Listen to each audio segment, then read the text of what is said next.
Hey YouTube, it's Icy and welcome to the 52nd episode of Best Tech Info and Rumors. And before I get started, I just wanted to express my sadness over the passing of Steve Jobs, who was a great revolutionary, and without him our world of technology would definitely not be the same as it is today. And my heartfelt prayers and best wishes go out to Steve's family and his loved ones. To start off, Apple did hold their iPhone unveiling event on October 4th, and they did announce the iPhone 4S. So I'm just going to quickly summarize it for you guys. I actually did a complete video where I went into depth about it, but the iPod Touch doesn't really have any major updates.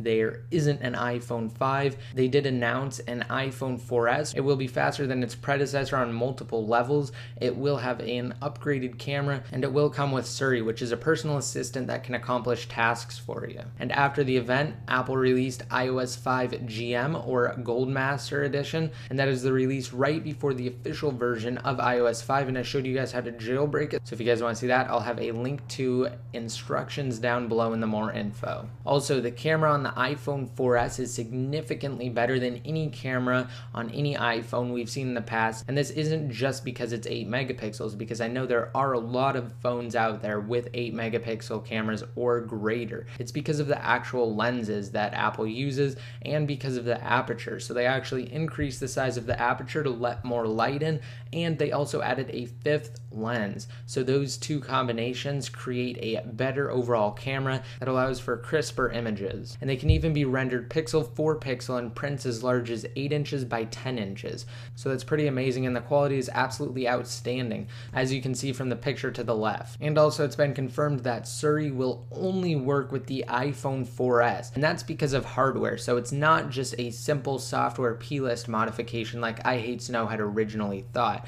So him and Go Johnny Boy actually investigated the matter further, and they talked to Mod My Eye and said that they needed more time to research it, and they're doing it on an iPod Touch 4th generation. But later, after he had that conversation with Mod My Eye, they made more progress and they basically just hit a dead end. So Go Johnny Boy said, "We didn't port Siri to anything. We investigated it and verified the claim that it is not able to run on old devices." So with that said, the iPhone 4S will be the only device to get Siri when iOS 5 is released. However, because the iPad 2 has the same exact processor, it raises the question, can Siri work on that? And does Apple have plans to move Siri over to the iPad 2 in the future? Also, I wrote a post on what to expect when pre-ordering your iPhone, and I did that last night before 12:01 a.m., which was the time that Apple was supposed to have their iPhone 4S available for pre-order. However, it was quite some time before you could actually pre-order it on Apple's site, and I know a lot of people were definitely getting errors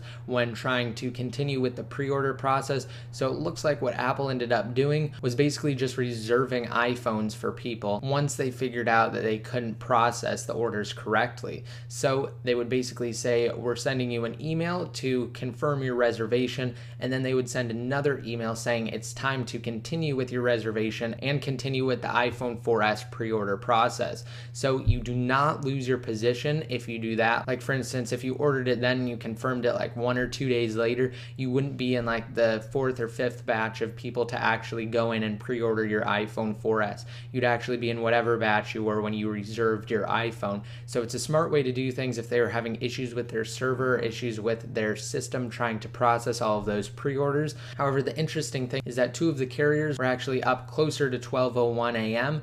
than Apple's website, and people were able to continue with their order and successfully check out and pre-order their iPhone 4S on those carriers. And AT&T customers reported later on that they were able to successfully pre-order their iPhone 4S through AT&T. So I know I actually just did it on Apple's website, and I got a reservation and I confirmed that, and I placed my order and everything and put in all of my information. However, I've yet to receive confirmation or some way to track it. So we'll just have to see what happens. And finally, if you guys want to check out all of the new iPhone 4S commercials, or at least Apple's introduction videos, then you can watch them. I have them embedded on a post on my website, and I'll link you guys to that down below in the more info, as well as everything else I talked to you guys about today. Also, as far as my giveaway goes, I'll be picking the winners to the 2 different gift cards next video. So the 53rd episode of Best Tech Info and Rumors on Monday. And to enter to win the second gift card, all you have to do is rate this video up and make sure you're subscribed. So hit that subscribe subscribe button if you aren't already, and you will be notified every time I release a new video. Also, just be sure you leave a comment down below in the comment section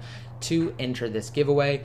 And finally, if you guys could favorite this video, that would be great. So I hope you guys liked this video, and I just wanted to say again that Steve Jobs will definitely be missed as one of the founders and the pioneers of the computer and technology industry.